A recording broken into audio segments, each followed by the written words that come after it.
C9 bulbs. C9 bulbs are what we use. You can also use a C7 bulb. A C7 bulb is a little bit smaller. It's actually way smaller. The C7 bulbs actually we'll use a lot of times on trees and bushes.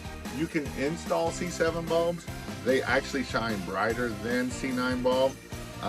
But the C9 bulbs, some common issues that we can have is if this is year 2, year 3, and you put them up wet, sometimes that there will be corrosion on the bottom down here or in the bottom of the socket, and that can cause an issue. Another thing is if you cross thread it, obviously it's not going to work.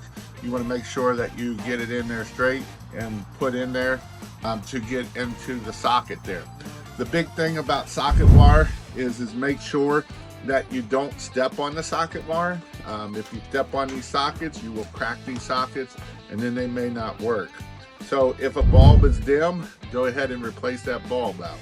If a bulb is bad, say the bulb, and a lot of times when a bulb is not working, most of the time you can literally walk up to it and just give it a little twist and that will turn that bulb on.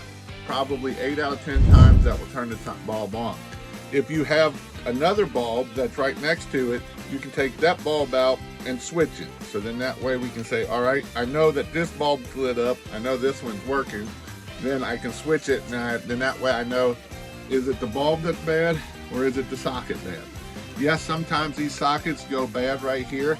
If you don't use Admiral wire and you use a different brand of this, they will go bad if you use cheap wire, socket wire, and that's why we want to make sure that we're using Admiral brand because it works the best for the socket wires. And yes, there is times that you might be able to just shove it. At that point, the best option is just cut the bulb out, use your tester bulb that you have, put in there, and that way you don't have to worry about doing anything. But again, making sure your bulbs are nice and tight. As we're doing it, you also want to make sure that it's tight.